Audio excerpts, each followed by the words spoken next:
palabra de Dios.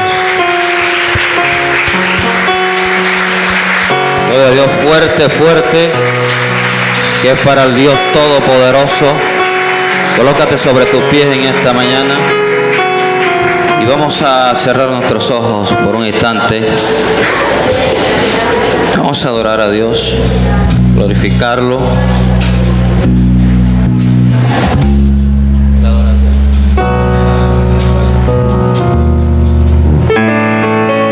Por favor, adórale un instante.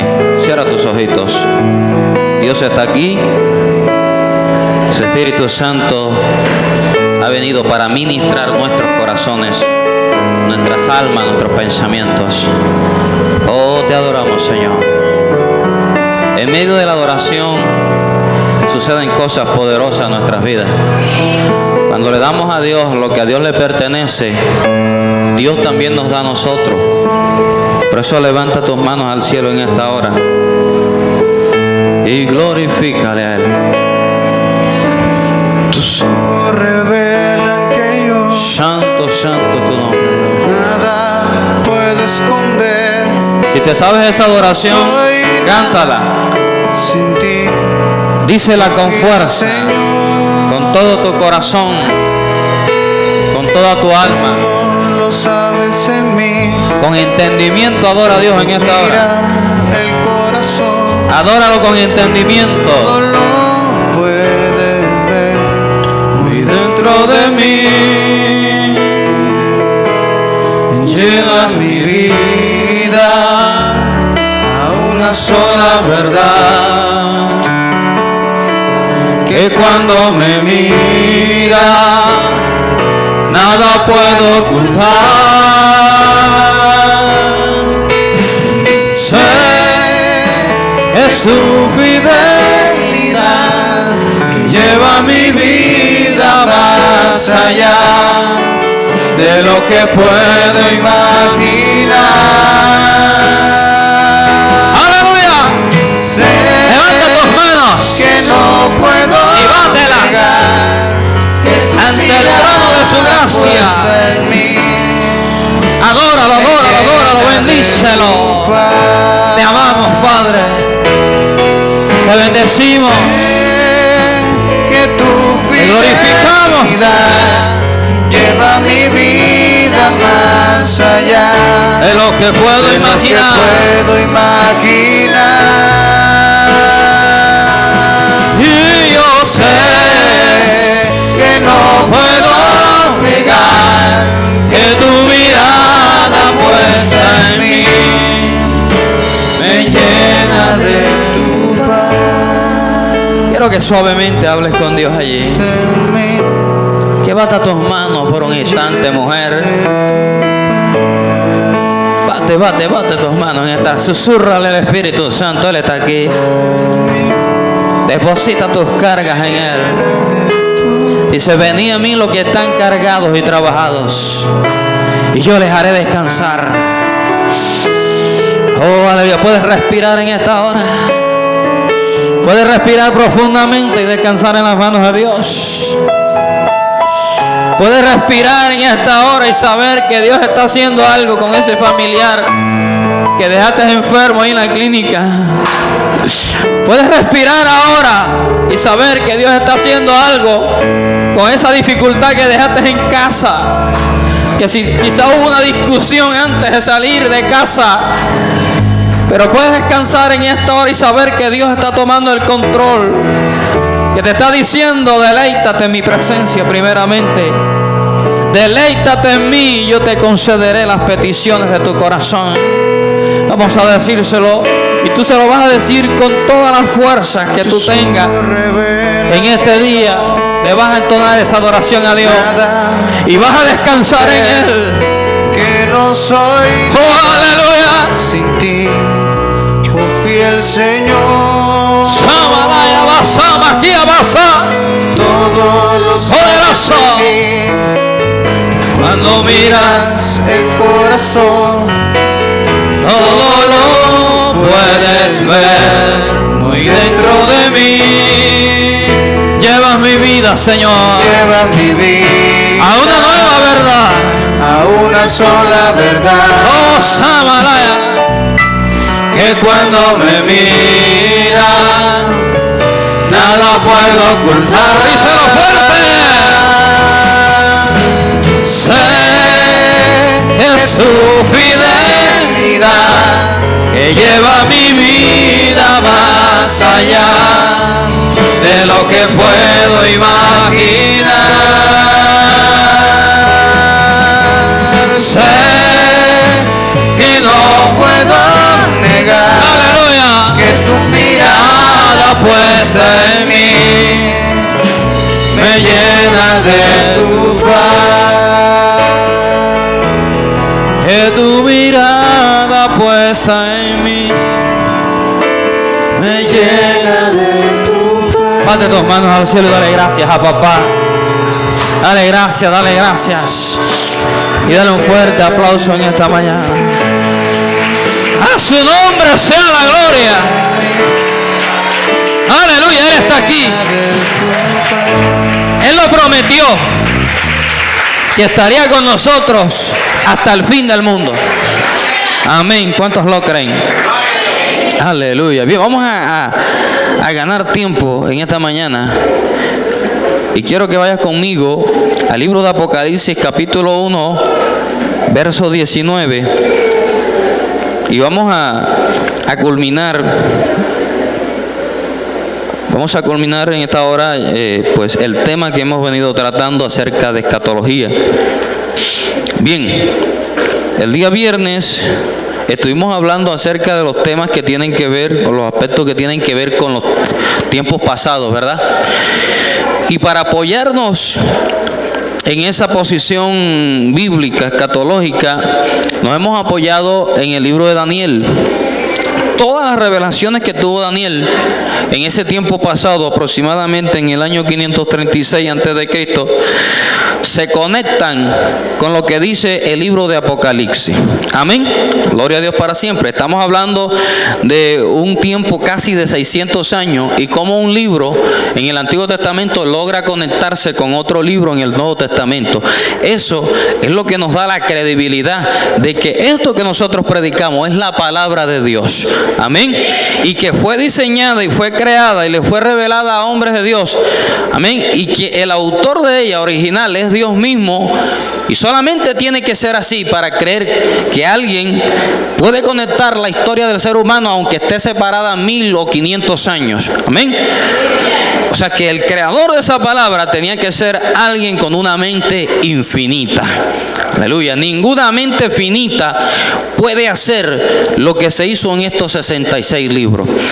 El libro de Génesis se conecta con el libro de Apocalipsis, aunque usted no lo crea. La Biblia dice, comienza, en el principio creó Dios los cielos y la tierra. Pero el Apocalipsis termina con cielos nuevos y tierra nueva. Amén. O sea que vamos a comenzar otra creación nuevamente con la finalización del libro de Apocalipsis. Y mire cómo un libro se conecta con otro. Y la separación entre el libro de Génesis y el libro de Apocalipsis son de 4100 años. A su nombre. Perdón, de 2100 años, porque el Génesis se comenzó a escribir a partir de 2000 antes de Cristo. 2000, 1500. Bien, entonces, hermano, Dios le trae esta revelación al apóstol Juan.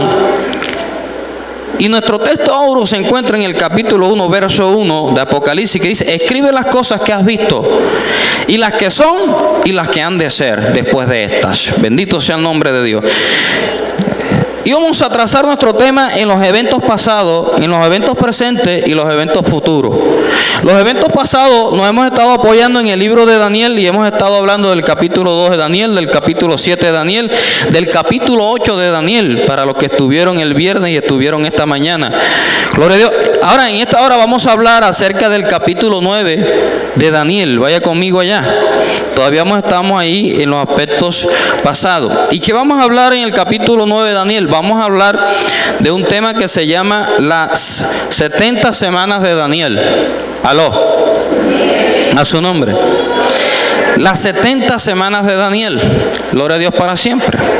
Usted debe entender que los judíos tenían el Sabbat. Y el Sabbat Gloria a Dios. Era el día número ¿qué? Número 7. Pero también tenían años sabáticos. Los años sabáticos eran cada 7 años. Ese era el año sabático. Y ellos no podían cultivar la tierra en ese año número 7. Amén. No podían cultivar la tierra. Entonces Dios le da una revelación a Daniel en el capítulo 9. Y las semanas que Daniel le están siendo reveladas tienen que ver con lapsos de tiempos de 7 años. Gloria a Dios. Bien, ahorita lo va a entender mejor. Daniel capítulo 9 dice: en el año primero de Darío, hijo de Asuero, de la nación de los Medos, que vino a ser rey sobre el reino de los caldeos. Esto se lo está dando cuando ya estaba gobernando el reino de Persia.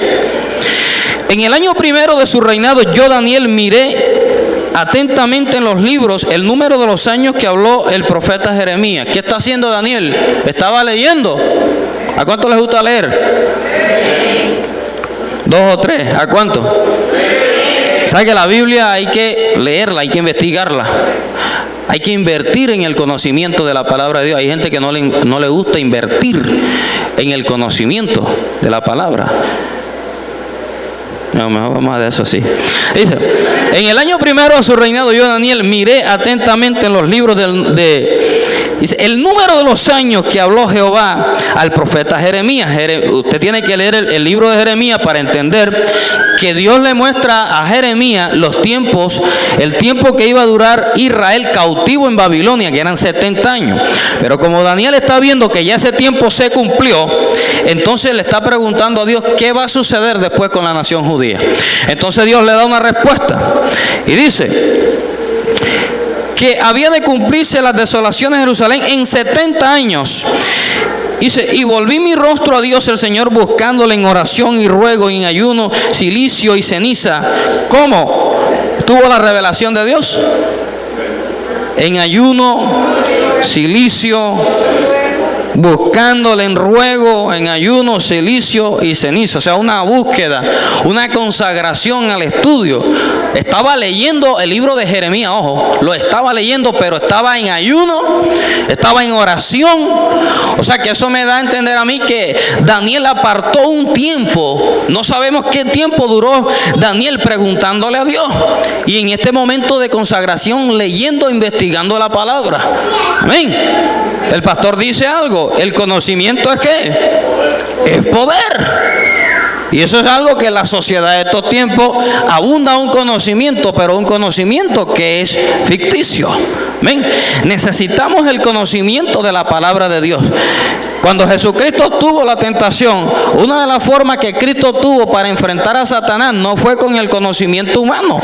Una de las formas que Jesucristo combatió a Satanás fue con el conocimiento de la palabra de Dios. Por eso nosotros tenemos que argumentarnos, tenemos que venir el día miércoles para saber qué es lo que está pasando con todo este aspecto, amén, de la unificación de los géneros, para poder tener argumentación desde el punto de vista bíblico para enfrentar a muchas personas allá afuera. Porque hay muchas personas allá afuera que también tienen un grado alto de conocimiento, y que tú no puedes decirle algo, amén, simplemente decirle: no, esto no es así, porque no es así. Ellos te van a hablar desde el punto de vista científico, pero tú le vas a hablar con el punto de vista de la palabra de Dios. Y la palabra de Dios es lo único que puede derribar cualquier argumento allá afuera. Amén. Bendito sea el nombre de Dios. Entonces Daniel está en eso, está investigando, y Dios le dice algo. Dice: hemos pecado, hemos cometido iniquidad, hemos hecho impíamente y hemos sido rebeldes y nos hemos apartado de tus mandamientos y de tus ordenanzas. Daniel está intercediendo y está pidiendo perdón a Dios por su nación. No hemos obedecido a tus siervos los profetas, que en tu nombre hablaron a nuestros reyes, a nuestros príncipes, a nuestros padres y a todo el pueblo de la tierra. Bueno, si usted se lee el capítulo 9, se dará cuenta que Daniel está intercediendo por la nación judía. Pero si usted se va al verso 20 del capítulo 9, dice: aún estaba hablando y orando y confesando mi pecado y el pecado de mi pueblo Israel. Eso siempre he dicho, hermano, cada vez que hablamos de estos temas, no es para quizás perturbar al pueblo, decir, Cristo viene, esto está maluco. No, Señor.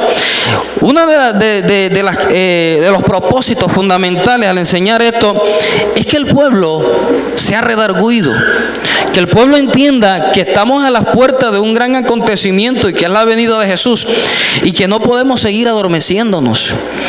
Que el pueblo debe entender que tienen que hacer como hizo Daniel. Daniel pidió perdón por él y por la nación también. Independientemente de los años que tú tengas en el Evangelio, independientemente de cuánto tú prediques, de cuán conocimiento tengas en la palabra de Dios o cuán bonito tú cantes, debes entender que hay momentos en la historia del cristiano en que hay que volver al Calvario. Hay momentos en nuestra vida en que tenemos que detenernos a la mitad del camino y preguntarnos para dónde yo voy. Hay momentos en nuestra historia en que tenemos que detenernos y decirnos, wow, pero mi hogar está en estas condiciones, yo no puedo seguir en estas mismas condiciones, porque si Cristo viene ahora, yo me quedo y se queda conmigo mi familia también. Tenemos que detenernos y preguntarnos qué estamos haciendo por nuestros hijos.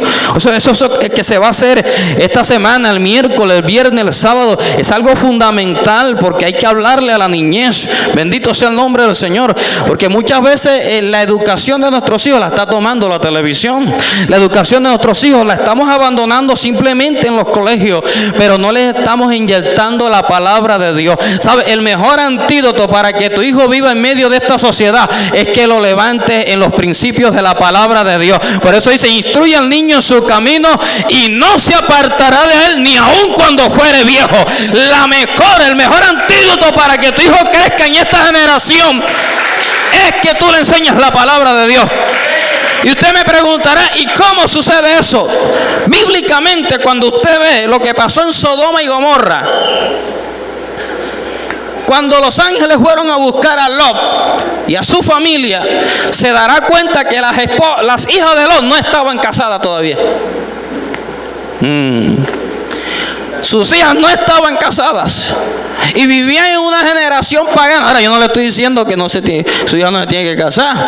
El problema es que Lot no tenía con quien casar a sus hijas en una generación sodomita.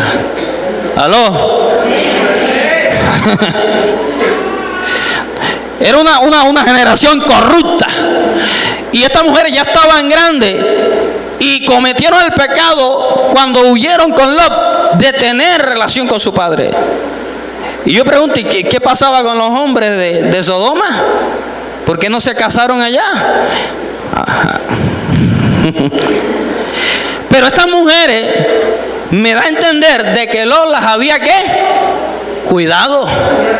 Había cuidado de ella en medio de Sodoma, porque Lot tenía un conocimiento acerca de Dios. El hecho de que Lot se haya separado de Abraham no significa que Lot no tenía conocimiento de Dios. Lot conoció al Dios que había conocido a Abraham, a su nombre.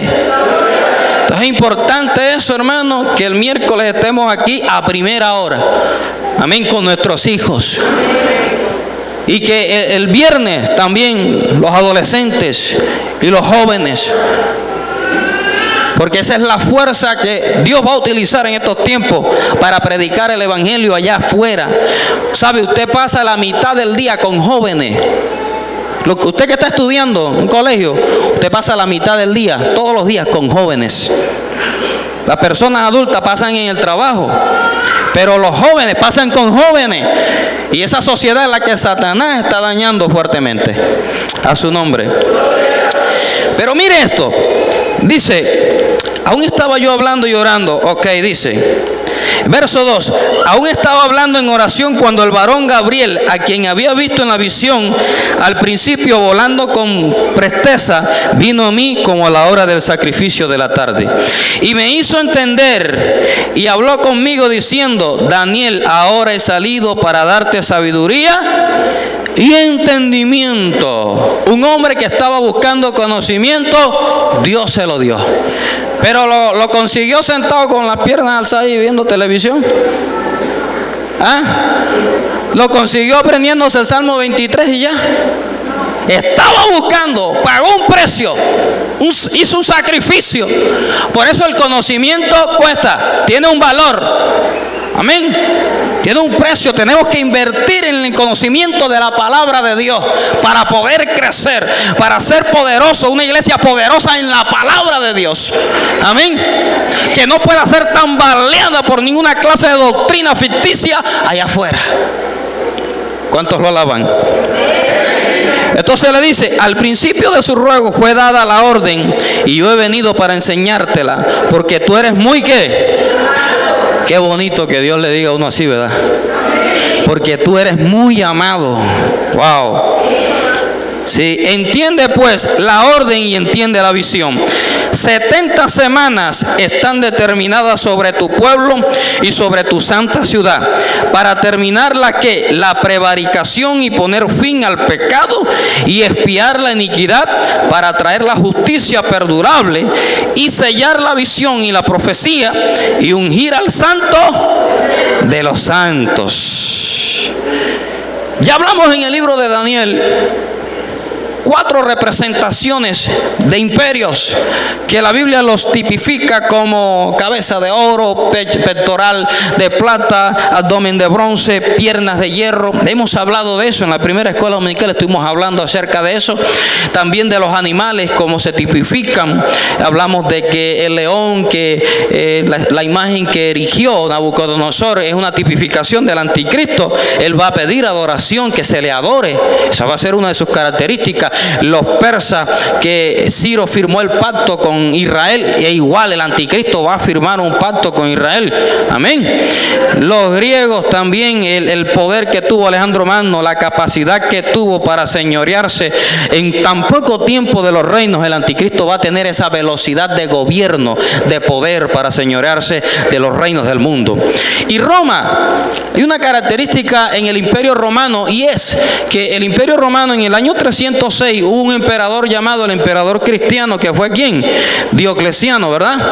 Este hombre, según iba para la guerra, y tuvo una revelación, y esta revelación vio la cruz de Jesús. Y miren que esa imagen ha sido el símbolo de la iglesia tradicional por todos esos siglos. Por eso de ahí nacieron los ejércitos templarios. Ahí nació todo este concepto de mezcla de religiones. Diocleciano, como vio que no podía con el pueblo cristiano, que estaba creciendo de una forma vertiginosa, entonces la estrategia que él tuvo, que una estrategia satánica, ¿verdad? Esa estrategia fue hacer que tanto las sociedades altas como las sociedades pequeñas tuvieran una sola religión. Y ahí fue donde creció el cristianismo. Amén.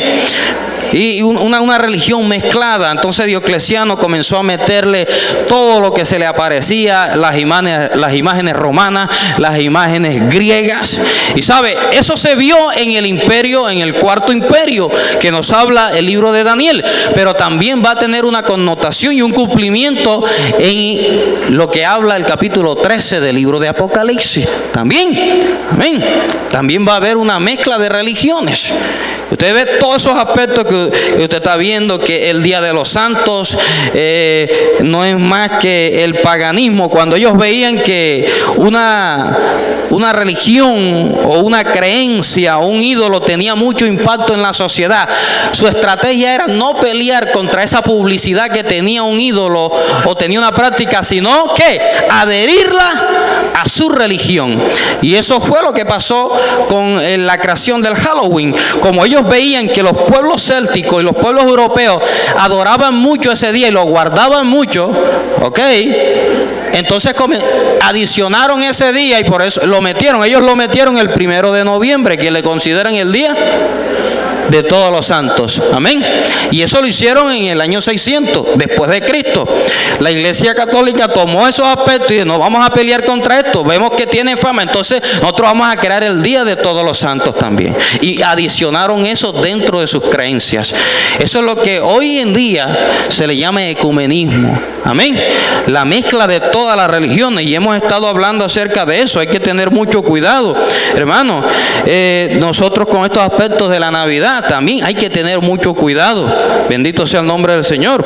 Eso es un tema delicado porque hay personas que son muy emotivas en estos aspectos navideños, pero hay que tener mucho cuidado con eso. Bendito sea el nombre del Señor. Usted ve altares a veces con arbolitos en Navidad y esas cosas. Yo leyendo la Biblia encontré algo. Vaya conmigo al libro de Deuteronomio capítulo 16 verso 21. Acerca del arbolito de Navidad. Eso yo se lo dejo a usted de tarea. Deuteronomio 16, 21 dice: cuando Israel llegó a Canaán, había una práctica pagana. Y Dios le advierte al pueblo que no vayan a hacer lo mismo. Les dice: no plantarán ningún árbol para cera cerca del altar de Jehová. ¿Cuántos dicen gloria a Dios? Y eso yo se lo dejo ahí para que usted le tire cabeza. Amén, allá en la casa, porque ese no es el tema de esta mañana. Pero yo estaba leyendo eso y Dios le da esa advertencia a la nación de Israel, que no vayan a sembrarles arbolitos de acera al lado del altar de Jehová, a su nombre. ¿Cuántos dicen gloria a Dios? Entonces hay que tener mucho cuidado con la práctica porque el diablo se va metiendo sutilmente. Estamos en la dispensación, o estamos en la época de la iglesia de la Odisea, que ahorita vamos a hablar de eso. Que era la iglesia, es tipo de la iglesia apóstata, la iglesia que ha dejado meter el paganismo, la iglesia que le está abriendo puertas a todo lo que se mueve allá afuera. Y por eso Dios les hace un reclamo a ellos. Entonces vamos a pasar rápidamente para entrar a estas 7 iglesias. Y de esa forma terminamos en esta mañana. Los tiempos futuros se los dejo pendientes para otro día. Amén. Pero vamos a hablar de las 70 semanas para terminar rapidito. Dice en las 70 semanas lo siguiente: sabe pues y entiende que desde la salida de la orden para restaurar y edificar a Jerusalén hasta el Mesías príncipe, habrá ¿cuánto? 7 semanas y 62 semanas. Gloria a Dios para siempre. Estamos hablando de semanas de 7 años. Desde la salida de Israel, ¿hasta dónde? Hasta la reconstrucción del templo. Usted debe saber algo, que el templo de Jerusalén ha sido reconstruido ¿cuántas veces? 2 veces.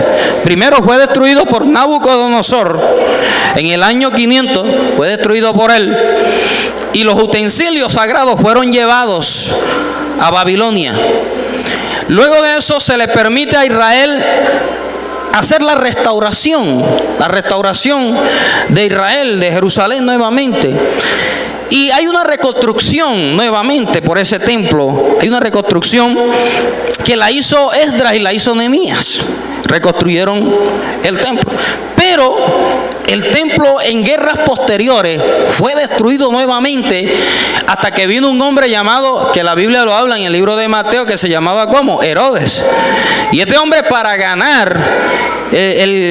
ganar puntos con la nación judía que no aceptaban el gobierno romano, entonces para implantar una paz ficticia, él le reconstruye el templo nuevamente. Por eso cuando los discípulos entran a Jerusalén con Jesucristo, ellos se sienten orgullosos de su templo. Por eso los fariseos le muestran el templo a Jesús, y ahí donde Jesús le da esa palabra profeta y le dice que él destruiría ese templo y en 3 días ¿qué?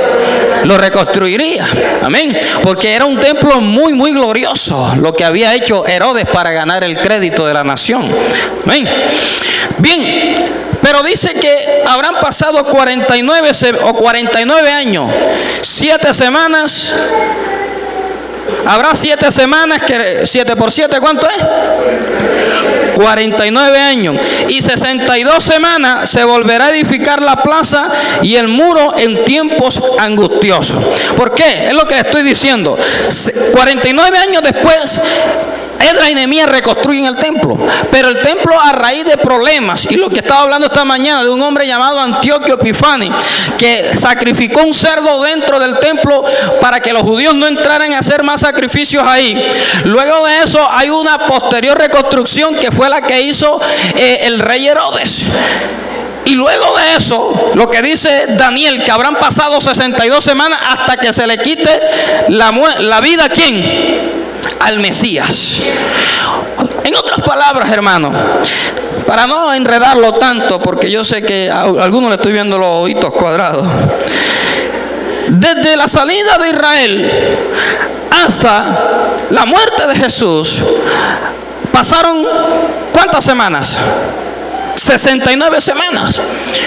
Y como son 70 semanas, queda una semana pendiente. ¿Ok? ¿Por qué?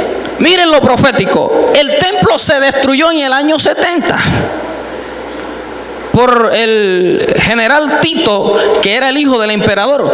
Fue destruido el templo totalmente. Se dice que no dejaron, por eso Jesús dijo, no quedará piedra sobre piedra, porque los romanos, como habían revueltas, después de la muerte de Jesús comenzaron a haber revueltas. A causa del evangelio se comenzó a extender y comenzaron a haber revueltas. Y los romanos no querían revueltas. Cuando había revueltas, ellos mandaban enseguida en ejércitos para acabar con eso. Y estaban tan cansados de eso que entonces fue que mandaron, el general Tito fue y destruyó a Jerusalén y la acabó. Hasta el día de hoy el templo de Jerusalén no se ha vuelto a reconstruir más. Eso es un tipo profético de que el reloj de Dios ahí se detuvo con la nación judía.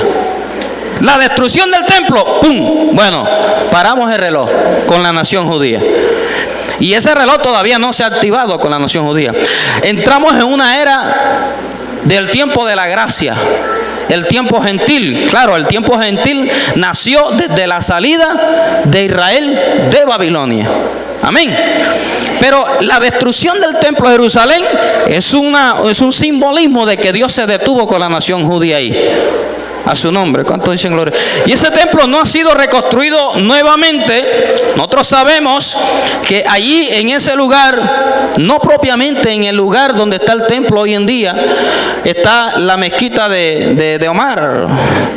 Ahí está esa mezquita. Dentro de esa mezquita está una piedra negra, gloria a Dios, que fue un meteorito que cayó en los tiempos de Mahoma, y según ellos era una señal divina, y ellos la adoran. Y ellos van anualmente a adorar esa piedra allá. Y eso me llama mucho la atención, porque Jesús dijo una frase, dijo, yo vi caer a Satanás del cielo como un rayo. Y fíjese usted, esto es un asteroide lo que ellos tienen ahí, una piedra negra, y la adoran. Y los musulmanes adoran eso. Y anualmente van y visitan eso para adorar una piedra negra. Gloria a Dios, que está ahí dentro de ese templo. Bendito sea el nombre del Señor. Pero el problema no es que tanto que el templo de los musulmanes esté en el lugar donde se va a construir. El problema es de las relaciones políticas que hay entre ellos, que todavía no se han podido resolver. Como usted sabe, los árabes también son descendientes de Abraham, y ellos están exigiendo ese derecho también. Amén. Ellos exigen ese derecho. Y el problema que hay entre los judíos y la franja de Gaza es porque los de la franja de Gaza dicen que esa tierra les pertenece a ellos, y estaban primero ellos ahí que ellos. ¿Sabe quiénes son los de la franja de Gaza? Era donde estaban ubicados los filisteos en la antigüedad. Ahí, lo que hoy en día es la franja de Gaza, era donde estaban los filisteos. Acuérdese de que Goliat era de dónde, de ahí. Acuérdese que Sansón un día, como no lo dejaron entrar a visitar a la novia a Gaza, dice que tomó las puertas de la ciudad, las arrancó y las llevó a la cima del monte en Gaza. Ok. Y ellos dicen que esa tierra les pertenecía a ellos primero, y por eso no se la quieren soltar a Israel, que ellos estaban ahí primero que ellos. Y eso es una polémica y un conflicto que hay. Pero lo del templo musulmán se refiere a convenios políticos, porque cuando usted lee el libro de Ezequiel, Dios le da una orden a Ezequiel. Ezequiel dice que ve un ángel que está midiendo, y la orden que Dios le da a Ezequiel es que no mida el patio del templo. Y topográficamente se ha descubierto que el templo musulmán está allí cimentado, es en el patio del templo de los judíos. O sea que no interfiere con la construcción del templo. Lo que hay es una enemistad desde el punto de vista político y religioso, que es el anticristo quien va a resolver todas esas problemáticas. A su nombre. ¿Cuántos están entendiendo en esta mañana? Bendito sea el nombre de Dios. Entonces, hermano, los imperios, las 70 semanas, son aspectos del pasado que nos dan explicación para los tiempos proféticos del libro de Apocalipsis. Pero quiero terminar con esto, o sea, terminar la parte de las 70 semanas. Amén. Que fue destruido el templo. Y luego de esto, si usted va al libro de Mateo, los discípulos conocían esto. Muy contrario a la concepción de que porque Jesús tenía pescadores entre ellos, entre su grupo, estos pescadores no tenían conocimiento de la palabra de Dios, y eso es una gran mentira. Aunque quizás no tenían, como le decía, el conocimiento que tenía quizás Lucas, o que tenía el apóstol Pablo, que era un doctor en la ley, y que Pablo, por nacer en una isla que estaba gobernada por los romanos, por lo tanto tenía influencia romana, y que además de eso tenía una cultura griega, y por eso Pablo también conocía de muchos conceptos ideologías filosóficas griegas también. Pablo habla de algunos pensamientos de filósofos de la época. Ok, entienda eso también. Y además de eso, lo enviaron a Jerusalén para ser educado a los pies de Gamaliel. Y él mismo dice que él tenía un conocimiento bárbaro en la ley, era un doctor en la ley. Pero Pedro también, Juan, Jacobo, que eran pescadores, ellos también tenían conocimiento en la palabra de Dios. ¿Por qué le estoy diciendo esto? Porque hay personas que a veces se abrigan en este pensamiento para decir, ay, pero ¿quién era Pedro? Y mira qué tremendo de siervo de Dios. No, señor. Pedro, cuando se levantó el día de Pentecostés, se remitió a una parte de la Biblia. Esto es lo que está escrito en el libro de Joel. O sea que si Pedro dijo eso era porque se había leído el libro. Y en la antigüedad, la Biblia que existía era la Taná. La Taná es el Antiguo Testamento que usted tiene hoy en día. Esa era la Biblia que existía en esos tiempos, porque el Nuevo Testamento todavía no había sido escrito. O sea que, en otras palabras, Pedro sí conocía la Biblia. Sí tenía conocimiento, sí leía la palabra de Dios. Por eso no enfrentó a aquellas 3,000 personas con argumentos personales, humanos, sino que dijo, esto es lo que está escrito. A su nombre sea la gloria. Los judíos todos los días iban al templo y eran educados en las ordenanzas, en la palabra de Dios. Por eso esto que se va a hacer a partir del miércoles con los niños, hermano, esto es fundamental. Hay que enseñarles a los niños la palabra de Dios. Ok, bueno, hay que enseñarles a cantar, a todas estas cosas, pero hay que enseñarles la Biblia como está escrita. Un judío a los 5 años recitaba el libro de Levítico, y lo hacen todavía. Usted tiene que forzar a su hijo a que él aprenda la Biblia. Todos los días, mi hijo, venga, el versículo de hoy en día. Pero usted dice, ay, no, es que él es un niño, no vamos a presionarlo, no vamos a forzarlo. No, señor, usted tiene que enseñarle la palabra. Los sábados aquí va Instituto Bíblico para Niños. Hay que comenzar a traer los niños, que ellos aprendan Biblia, que cuando tenga 15 años su hijo sea un poderoso en la palabra. Amén. Que es bonito. Hay algo que yo no estoy viendo hoy en día. Yo no sé, en el tiempo que yo me levanté, yo escuchaba constantemente en Radio Minuto que los niños predicadores para allá, los niños predicadores para acá, y yo veo que de un tiempo para acá eso se perdió. A su nombre. ¿Cuántos dicen gloria a Dios? Entonces, hermanos, debemos entender esto. Debemos escudriñar las Escrituras y tener claridad. Daniel no se quedó tranquilo, le pidió a Dios una interpretación de lo que iba a pasar. Pero los discípulos tampoco están tranquilos. O sea que ellos tenían el conocimiento, habían leído a Daniel, habían leído a Isaías. Por eso cuando Jesús se paró en la sinagoga en Nazaret y buscó en el libro de Isaías, y dijo: el Espíritu del Señor me ha ungido, y él dijo: esto hoy ha tenido cumplimiento, esta palabra en mí. ¿Y por qué ellos se enaltecieron? Porque ellos tenían conocimiento y todos los días iban a recitar el libro de Isaías. Pero los discípulos están inquietos y le dicen: Señor, ok, nosotros sabemos la cronología de los acontecimientos, de lo que ha pasado, de lo que dijo Daniel. Pero dinos una cosa: la destrucción del templo tipifica quizás el detenimiento del reloj de Dios con la nación judía.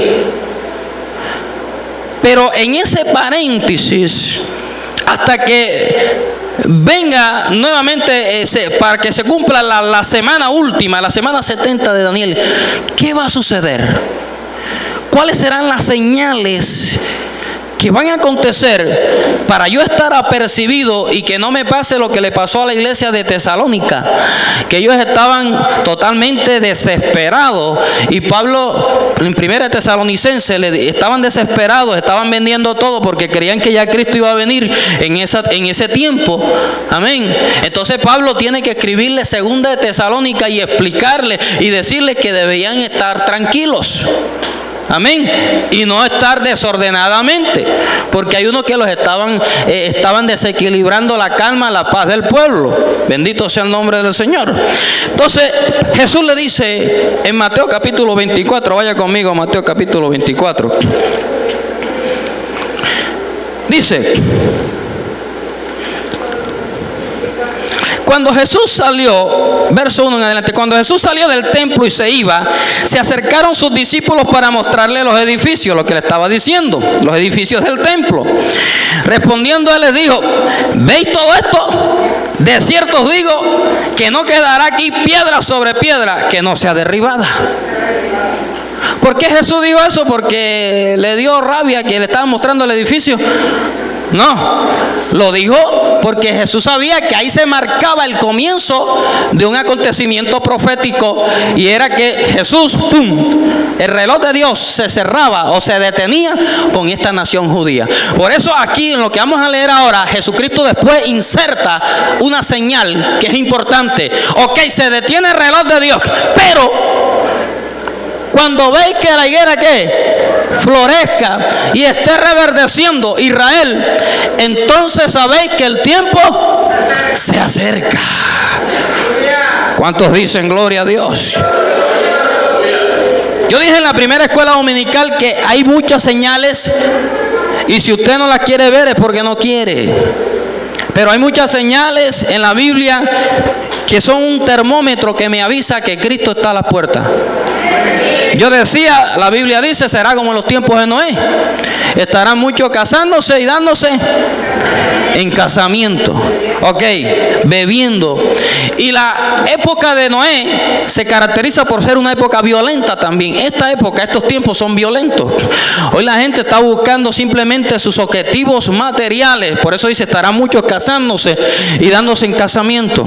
Ahora, no le estoy diciendo que usted no se puede casar. Lo que sí es que vea con quién se va a casar. A su nombre. ¿Cuántos dicen gloria a Dios? Porque tomar una mala decisión de con quién casarse hoy en día es algo serio. El matrimonio es fundamental para el crecimiento de un cristiano. ¿Aló? Bueno, entonces le dice algo rapidito, hermano. Y estando él sentado en el monte de los olivos, los discípulos se le acercaron aparte diciendo, dinos, ¿cuándo serán estas cosas y qué señales habrá de tu venida y del fin del siglo? Mire que les está hablando de la destrucción del templo.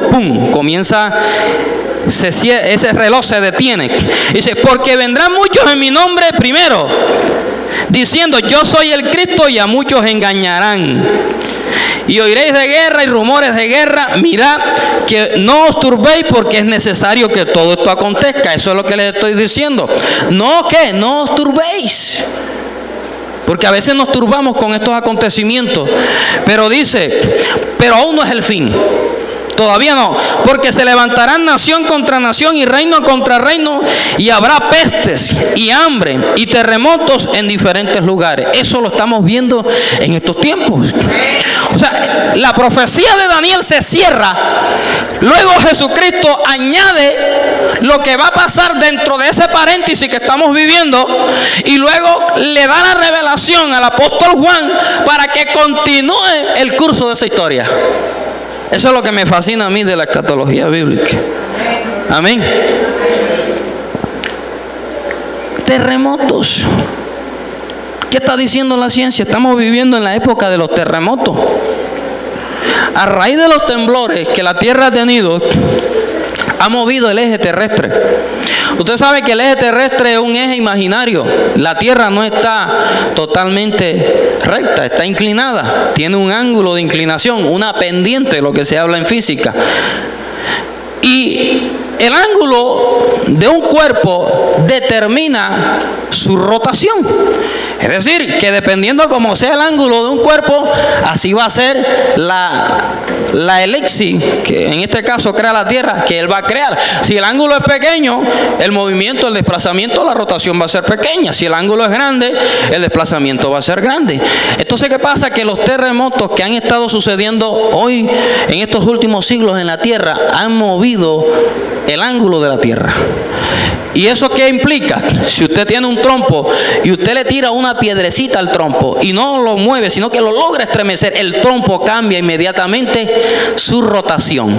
Y eso es lo que ha sucedido con la Tierra. Los temblores han hecho que la Tierra mueva su punto de equilibrio, su ángulo de equilibrio, y está haciendo que la elipse se acerque más al Sol. A su nombre. Y por eso nosotros estamos viendo que los días son más cortos. Porque como la rotación es más corta, claro, nosotros no lo vemos. ¿Ven? Y nosotros decimos, ay, ya son las 3 de la tarde y no hace mucho que me levanté. Sino que hay un aceleramiento en la rotación. Amén. Hay un aceleramiento en la rotación porque el ángulo está disminuyendo, y lo que hace es que nosotros vemos los días muy cortos. Mire, ya ahorita es diciembre. Ya usted hoy no puede hacer proyectos a nivel de año. Ya usted tiene que hacer proyectos entre 2 años, porque un año no le alcanza. Usted está haciendo un proyecto, algo en enero, y cuando quiera ver es junio. Porque eso es profético. Los días se acortarán, pero no se acortarán por capricho, se acortarán por causa de ti y de mí. Dice, se acortarán los días a causa de mis escogidos. Aleluya. De aquellos que anhelan la venida de Jesús. Bendito sea el nombre de Dios. Por causa tuya y por causa mía, Dios va a cortar los días, y lo está haciendo. Lo está haciendo. Usted ve hoy por hoy, las mujeres, usted ve a las niñas, 9, 10 años, ya están desarrolladas. Hay un aceleramiento en la humanidad. A su nombre. Los niños hoy ya prácticamente nacen hablando. Hay un aceleramiento en todo. Pero eso va a suceder por causa tuya y por causa mía. Amén. Por amor a sus escogidos. Porque Dios sabe que estamos viviendo entre una Sodoma y una Gomorra. Estamos viviendo entre guerra. Estamos viviendo entre violencia. Y el deseo de Dios es que tú y yo estemos por la eternidad junto con Él. Aleluya. Estemos para siempre allá, viviendo una eternidad llena de paz, de gozo con nuestro Creador. Terremotos. Esta es la era de los terremotos. Jesús le dijo, estén pendientes. Ok, proféticamente lo que dijo Daniel se cierra aquí hasta las 69 semanas. ¡Pum! Vamos a guardar esta semana. Le estoy hablando así para que me entienda. Vamos a guardar esta semana para un tiempo que se va a cumplir en un libro que se llama el libro de Apocalipsis. Pero en ese paréntesis van a suceder estas cosas que les estoy hablando. Terremotos, hambre, Usted sabe que hay escasez de alimento hoy en día. ¿Ven? Y la escasez de alimentos que está haciendo que muchos países, potencia hoy en día, estén practicando la biotecnología. ¿Qué es la biotecnología? Están haciendo que el arroz se haga más fuerte para que nazca en una temporada que él no debe crecer. Amén. ¿Y qué está haciendo eso? Que hicieron unos estudios en Alemania y sembraron un arroz que era resistente a una plaga que estaba dañando los cultivos en Alemania. Pero ¿qué sucedió? Que eso duró 3 años. Cultivaron el arroz y la plaga no lo dañó. Pero después de los 3 años, la plaga se hizo inmune y tuvieron que cruzarlo con otros, hacer otros experimentos para hacerlo más fuerte ese arroz, porque ya era la plaga era inmune. ¿Y sabe qué? Lo que está es dañando la sociedad, el cuerpo del ser humano. Por eso hoy vemos enfermedades raras. Hay enfermedades que le llaman enfermedades huérfanas, que la ciencia todavía no ha encontrado solución en cuanto a ello. Amén. Encontramos allá en África una enfermedad, una bacteria que se llama el ébola. Hay otra en Colombia que se llama el débola. A su nombre. Debo la luz, debo el agua, debo el gas. Dale la gloria a Dios.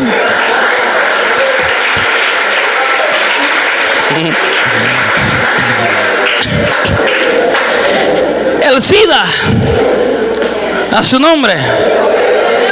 Yo siempre he dicho, Señor, Dios mío, si no existiera esa enfermedad, sabe, hay cosas que suceden por la voluntad de Dios y por misericordia. Aunque usted no lo crea, yo veo el SIDA como una misericordia de Dios. Esta sociedad estuviera más dañada si esa enfermedad no existe. Y aún así hay desenfreno sexual.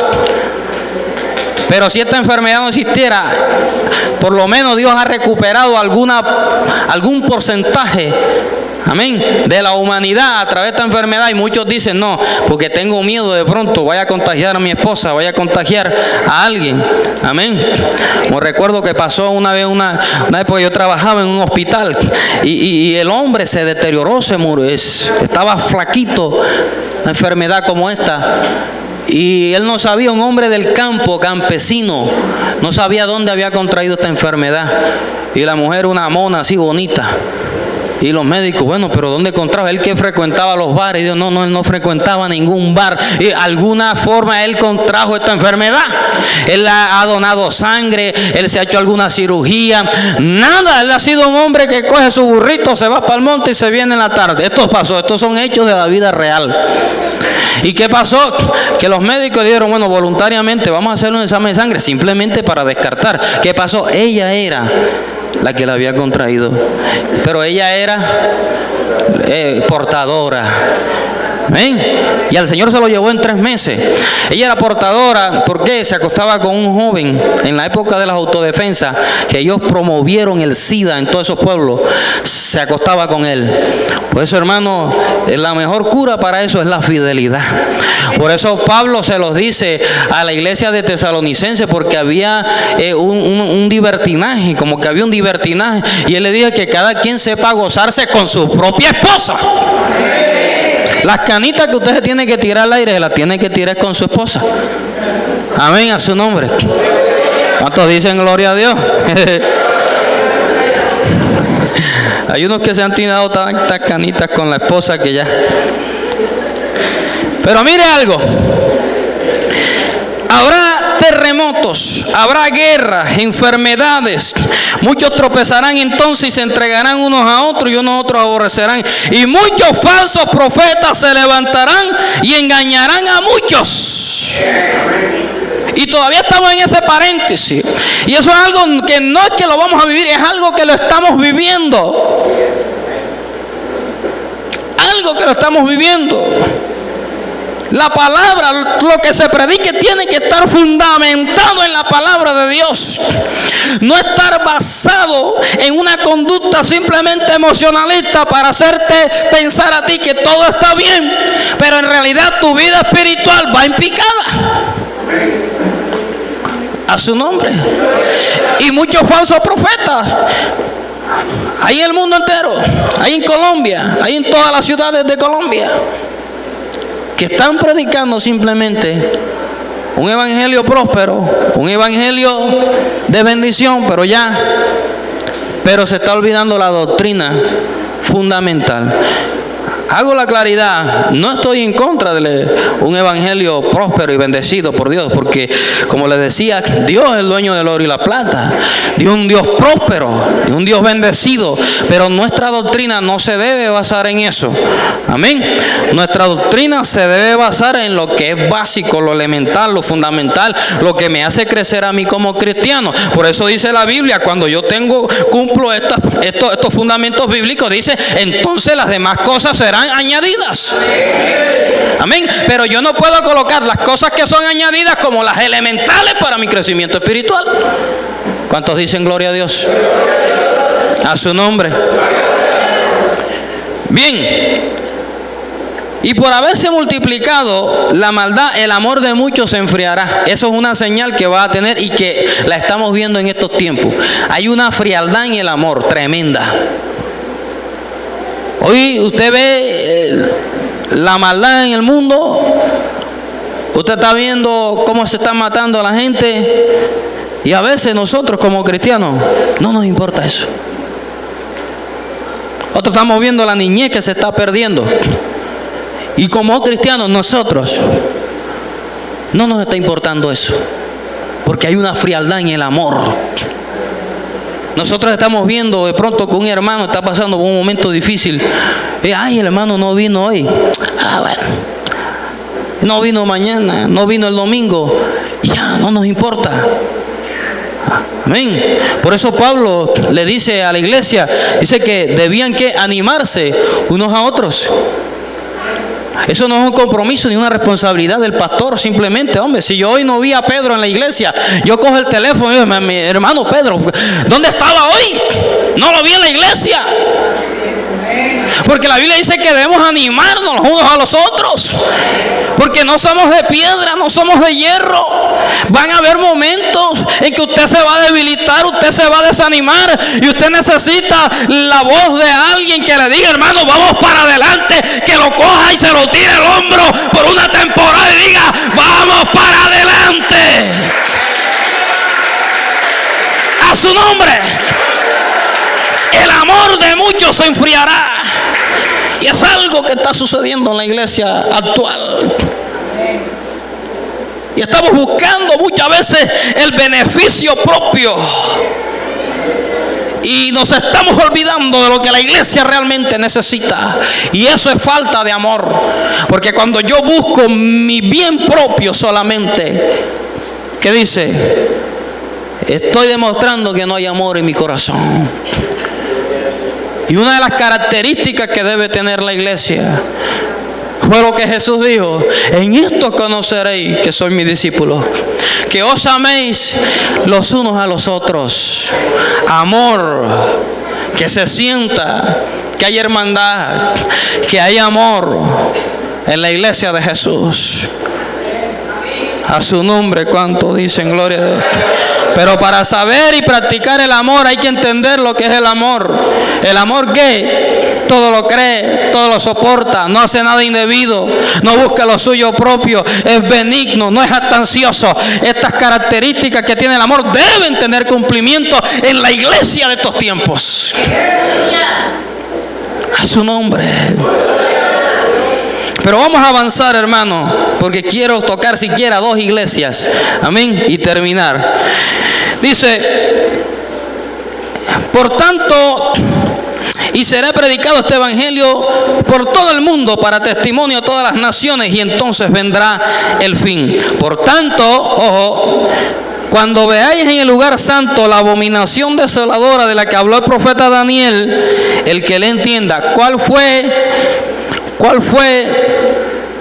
la abominación desoladora de la que habló el profeta Daniel? Fue lo que Daniel dijo. Vaya conmigo al libro de Daniel, capítulo 2. Daniel capítulo 9, verso 27. Daniel 9, 27. Dice, Y por otra semana confirmará el pacto con muchos. A la mitad de la semana hará cesar ¿qué? El sacrificio y la ofrenda. Después, con la muchedumbre de las abominaciones, vendrá el desolador hasta que venga la consumación y lo que está determinado se derrame sobre el desolador. Si ve usted que lo que dice Jesús en el capítulo 24 de Mateo es una continuación cronológica de los acontecimientos escatológicos. Por eso en la Biblia dice esa parte, el que lee que entienda. Amén. El que lee entienda. Y eso es lo mismo que pasó en Daniel capítulo 2 cuando Nabucodonosor mandó a construir una imagen y exigió que solamente se le adorara a él. Ustedes saben que los sátrapas aconsejaron a Nabucodonosor para que erigiera una imagen y solamente se adorara a él.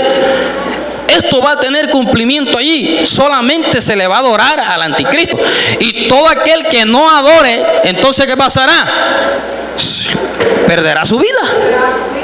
Totalmente. Usted sabe que los que no adoraban a la imagen de Nabucodonosor eran tirados al horno de fuego. A su nombre. Esto es lo que Jesús, miren cómo se está conectando ya la Biblia. Hemos pasado por el libro de Daniel, por el de Jeremías y hemos pasado por el de Mateo y el de Apocalipsis, y cómo la Biblia se va entrelazando.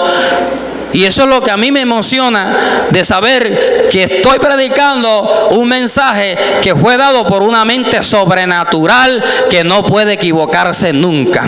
Y si esto ha tenido cumplimiento, aleluya, y la Biblia dice también que Cristo viene, entonces yo creo que Cristo viene. En cualquier momento aparecerá en las nubes y ahí nos encontraremos con Él. A su nombre sea la gloria. Dice, pero entonces los que estén en Judea huyan a los montes. El que esté en la azotea no descienda para tomar algo de su casa. ¿Por qué? El anticristo se va a rebelar, va a violar el pacto con el pueblo judío.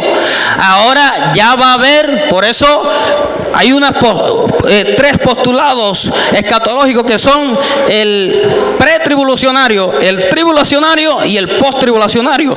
Son los que creen que Cristo va a venir antes de la semana de Daniel, donde va a estar gobernando el anticristo. Otros creen que Cristo va a venir en medio de la mitad de esa semana, o sea, los 3 años y medio. Y otros piensan que Cristo va a venir después de esa gran tribulación. Pero mire algo, aleluya, imposible que nosotros, siendo iglesia de Jesucristo, vaya buscando ahí el libro de Tesalonicense. Segunda de Tesalónica, capítulo 2, verso 7. Pablo le dice a la iglesia de Tesalónica, acuérdense que Pablo les va a aclarar a los de Tesalónica, porque ellos estaban desesperados y estaban creyendo, ya Cristo viene, estaban angustiados, y les advierte y les dice, y ahora vosotros, segundo libro de Tesalónica, capítulo 2, verso 7 en adelante, dice, porque ya está en acción el ministerio de la iniquidad. Ya está en acción, pero no se ha revelado físicamente. Pero dice, solo que hay quien el presente lo detiene. Lo que él les había tratado de decir en Primera de Tesalonicenses es que ya esto estaba en acción, estaba implícito en la historia de la humanidad, pero no se había materializado en ese hombre todavía. ¿Por qué? Léalo. Solo que hay quien al presente lo detiene hasta que él a su vez se ha quitado de en medio. Ese él está en singular, se está refiriendo a la iglesia de Cristo. ¿Ok? Mire algo, solo que hay quien al presente lo detiene hasta que él a su vez se ha quitado en medio. Y entonces se manifestará aquel inicuo a quien el Señor matará con el espíritu de su boca y destruirá con el resplandor de su venida. ¿Qué pasa con esto, hermanos? un gobierno como la semana 70 de Daniel, donde va a gobernar el anticristo, la Biblia dice que la cabeza de la iglesia es ¿quién? Jesús. Y sobre él no hay nadie. Por encima de Jesús no hay otro. O sea que Jesús no puede ser gobernado. Y este gobierno, esa semana del anticristo, el gobierno va a estar ejecutado por el anticristo, que va a ser la encarnación del mismo diablo. O sea, el diablo va a gobernar. Entonces, la iglesia no va a ser gobernada por este hombre. La iglesia no va a estar bajo el poder de Satanás. Por eso dice Pablo que quien al presente lo detiene es la iglesia, nosotros. Amén. Por eso yo creo en esto, en una posición pretribulacionaria, que nosotros seremos levantados antes que se manifieste el anticristo. Y argumentando bíblicamente, la iglesia no puede estar bajo el poder de Satanás. La iglesia no puede estar controlada por este hombre que va a ser la encarnación del mismo diablo. A su nombre. Porque esto es un tiempo que, como lo estamos viendo, es un tiempo que está destinado para la nación judía. ¿Cuántos dicen gloria a Dios? Está destinado para la nación judía. Y por lo tanto, cuando la iglesia sea quitada, entonces se va a reconstruir el templo, que tipifica que el reloj de Dios otra vez sigue nuevamente circulando con la nación de Israel. ¿Ok? ¿Cuántos están entendiendo hasta ahí? Bien, esas son señales que usted debe saber. Usted lo ve allí en el capítulo 24 de Mateo. Pero hay una señal también que nosotros tenemos que tener en cuenta, hermanos, y que fue lo que Jesús le dijo a los discípulos: orad pues que vuestra huida no sea en invierno ni en el día de reposo. Verso 21, porque habrá entonces gran tribulación, cual no la ha habido desde el principio del mundo hasta ahora, ni la habrá. Por eso la Biblia le llama a la gran tribulación también el apretón de ¿qué? De Jacob. ¿Usted es Jacob? ¿Usted es Israel? No, porque es un acontecimiento que está definido para la nación judía. El apretón de Jacob se le llama también a la gran tribulación el apretón de Jacob. Pero obviamente, aunque sea para la nación judía, todo pueblo gentil que esté en medio de él también va a sufrir las consecuencias de ese acontecimiento. Es como en los tiempos que estamos viviendo. Estamos viviendo un tiempo de la gracia para el pueblo gentil, pero todo judío que se convierta, están las puertas abiertas para ellos también. Ok, ¿están entendiendo eso, verdad? Bien, quiero finalizar ahí, hermano. Quiero finalizar ahí. Si usted quiere saber más de esto, váyase en casa. El otro año vamos a abrir nuevamente. Estuvimos ahí un poco detenidos a razón de estamos en el proceso de legalización, y que hay un grupo que se va a graduar ahora en octubre, a finales de octubre, con el favor de Dios. Ese grupo que comenzó se va a graduar.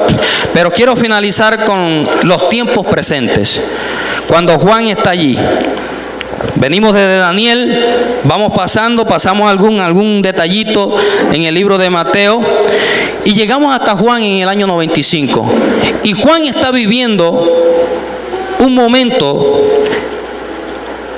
en que la iglesia ya estaba perdiendo, como que estaba perdiendo ese fuego con el que comenzó. Pablo mismo lo dice.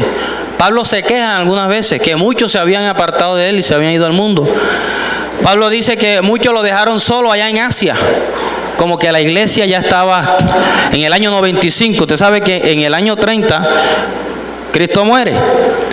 En el año 65 Pablo escribe las cartas.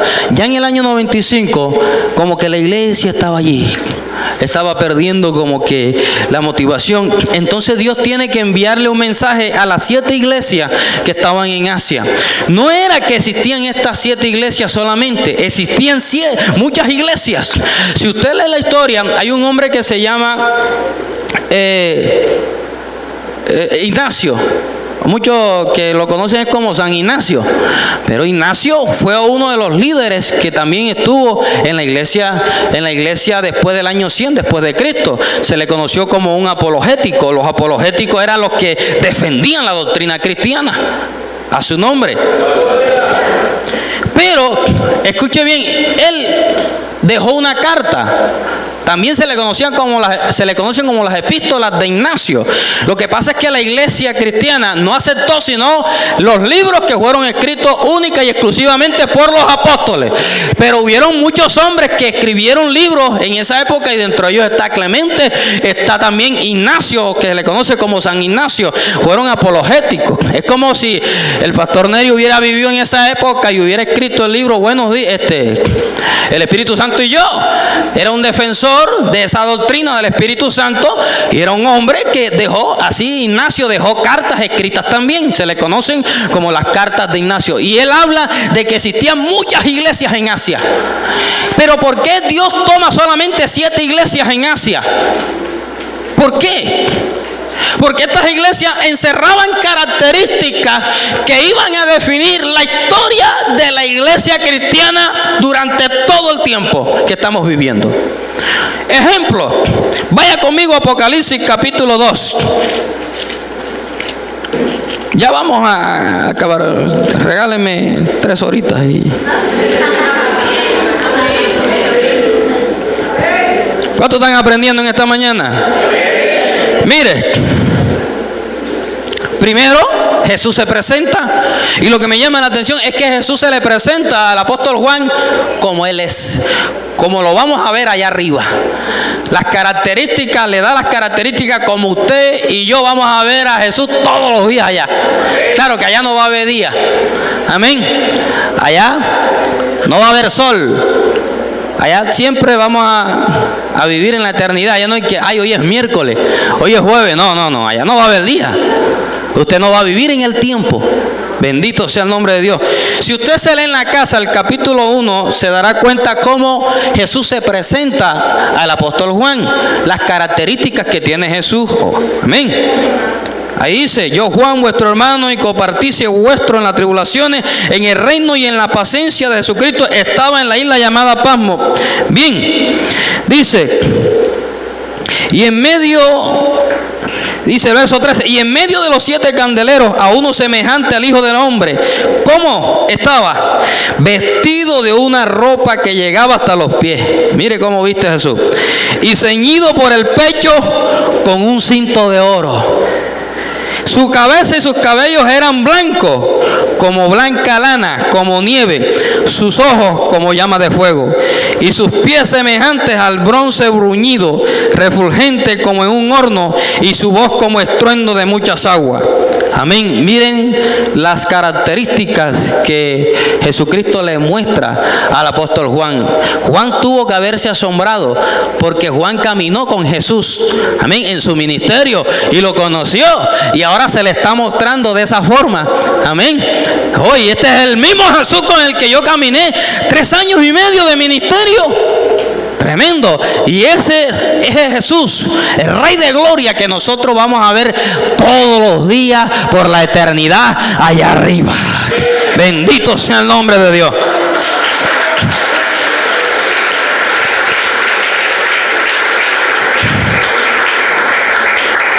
Pero las 7 iglesias, y con esto termino, tipifican tiempos de la iglesia o de la era cristiana. La primera iglesia, que es Éfeso, la iglesia de Éfeso, Dios le da un mensaje. Éfeso era una ciudad portuaria. Recuerde que en Éfeso Pablo fue a predicar el evangelio. Priscila y Aquila estuvieron allá pastoreando en una temporada, liderando. Pero luego quien queda pastoreando en Éfeso es el discípulo de Pablo, que se llamaba ¿cómo? Timoteo. Aleluya. Y Dios toma esa iglesia para tipificar un periodo de la historia del cristianismo que va del año 30 al año 100, que se le consideró la época apostólica. Diga conmigo, época apostólica. ¿Y por qué? Mira el mensaje que le da. Escribe el ángel de la iglesia en Éfeso, el que tiene las 7 estrellas en su diestra, el que anda en medio de los 7 candeleros de oro, dice esto: yo conozco tus obras y tu arduo trabajo y paciencia, y que no puedes soportar a los malos, y has probado a los que se dicen ser apóstoles y no lo son. Y usted verá que de las 7 iglesias, en la única parte donde habla de los apóstoles es en esa iglesia. Por eso a esa época se le considera la época apostólica, a esa iglesia.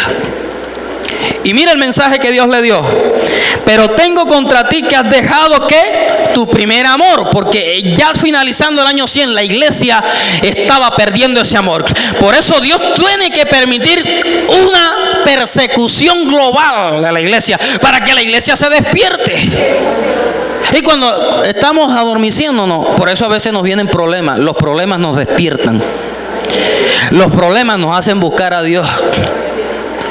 Por eso a veces vienen persecuciones a nuestra vida y nos preguntamos: ¿por qué estás permitiendo esto? Dios dice: porque te estabas durmiendo. A su nombre. Año 30 al año 100, la iglesia de Éfeso se le considera el periodo de la iglesia apostólica.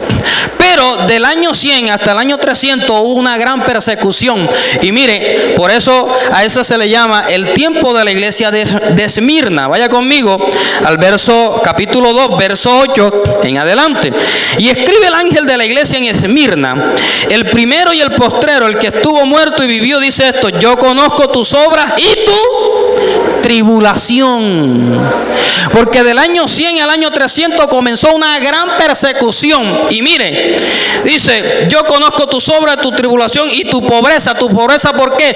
Porque la iglesia de ese tiempo se caracterizó por ser muy pobre, tanto así que tenían que hacer sus cultos en las cavernas. En las cavernas tenían que hacer sus cultos. Las tumbas no se les permitía ni siquiera que enterraran a los cristianos en los cementerios públicos de la ciudad.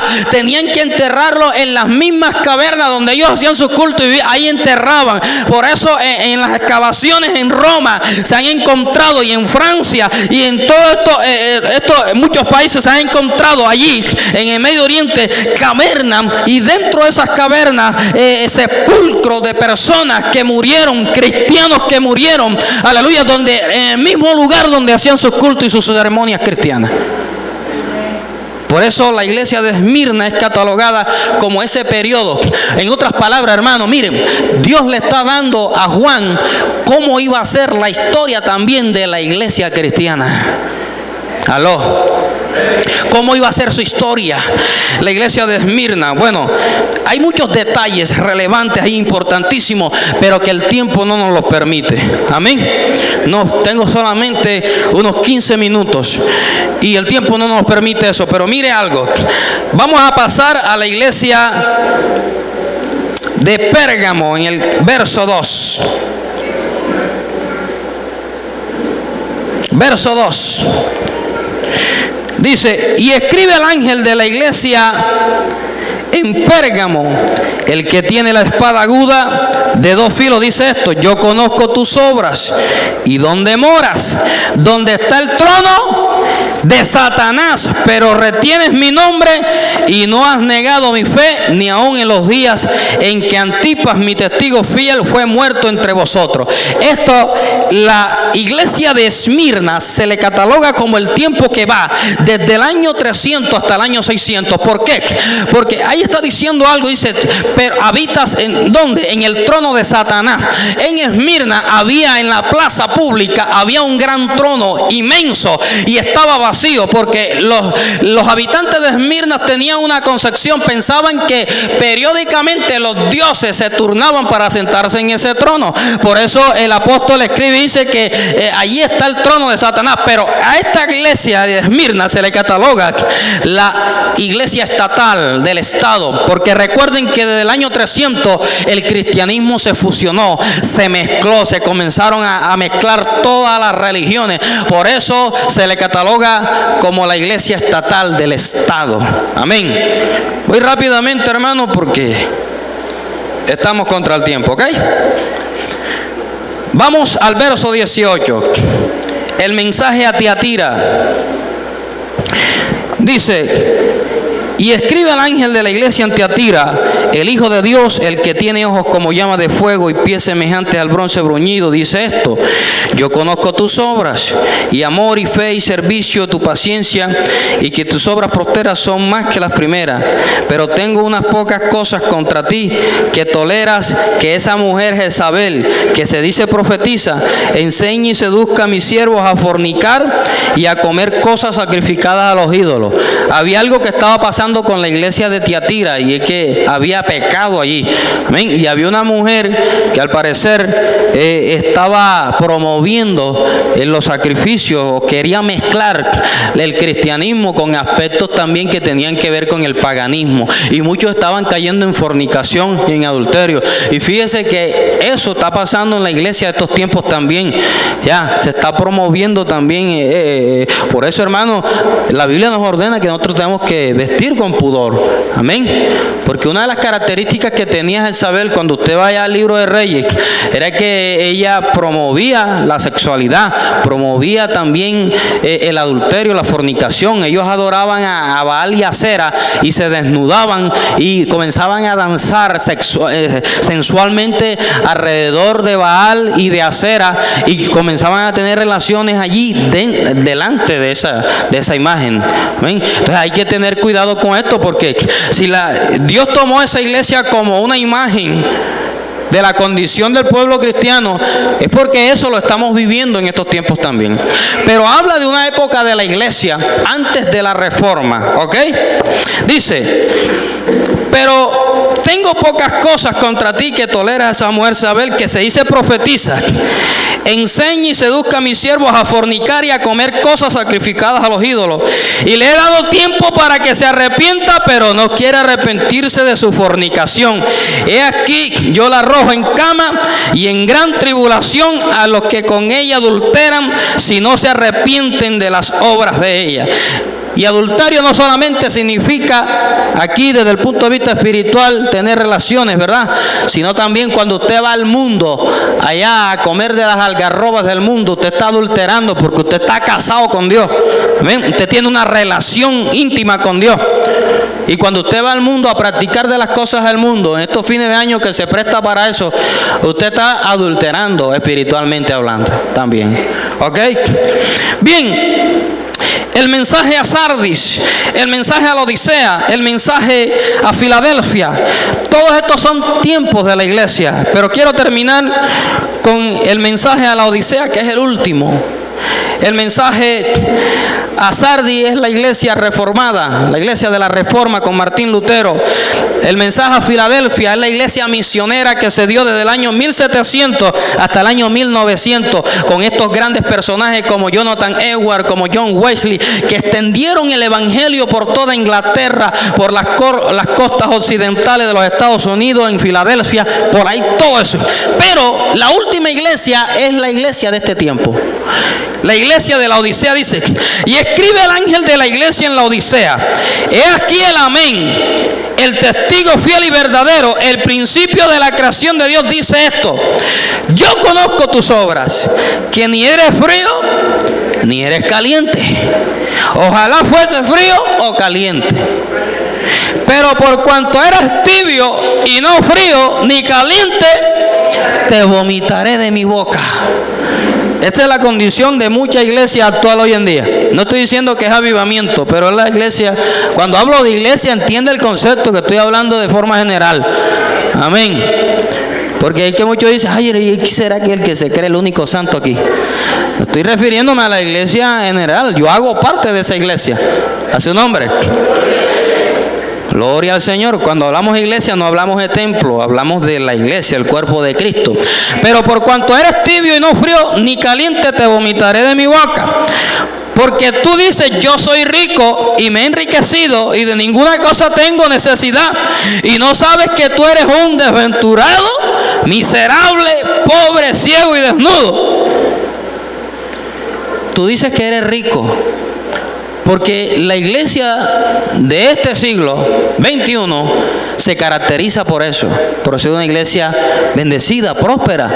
Ven, usted ve los templos de la iglesia hoy en día, hay catedrales cristianas, una iglesia rica, hay un pueblo cristiano, hoy los empresarios hacen parte de las iglesias. Amén. Pero le dice, tú eres un desventurado, miserable, pobre, ciego y desnudo. ¿Qué es la desnudez? Cuando hay pecado, estamos desnudos totalmente. Lo único que nos cubre a nosotros es la santidad de Dios. Ese es nuestro vestido. A su nombre. Dice, por tanto yo te aconsejo que de mí compres oro, ¿qué? Refinado en fuego, para que seáis ricos, y vestiduras blancas para vestirte, y que no se descubra la vergüenza de tu desnudez, y unge tus ojos con colirio para que veas. ¿Por qué le dice esto? Porque la Odisea era famosa porque hacían el colirio. Ellos vendían colirio para tratar los problemas de miopía. Y entonces dice, bueno, entonces pon colirio en tus ojos para que puedas ver con claridad. Yo le estoy haciendo un llamado a la iglesia en estos tiempos. En el verso 20, he aquí, yo estoy a la puerta y llamo. Mire que esto no se lo está diciendo a los inconversos, se lo está diciendo a la iglesia de la Odisea. He aquí, yo estoy a la puerta y llamo. Si alguno oye mi voz y abre la puerta, entraré a él y cenaré con él y él conmigo. Porque hay gente que aunque está en la iglesia, está apartada de la presencia de Dios. Están físicamente dentro en el templo, pero están alejados de Dios. Y por eso Dios le dice, aquí yo estoy a la puerta y llamo. Si alguno oye mi voz y abre la puerta, entraré a él y cenaré con él y él conmigo. Y el que venciere, le daré que se siente conmigo en mi trono, así como yo he vencido y me he sentado con mi Padre en su trono. Dale un fuerte aplauso a Dios por eso. Esa es la promesa que hay para nosotros. Ponte sobre tus pies en esta mañana o en esta tarde. Levanta tus manos al cielo.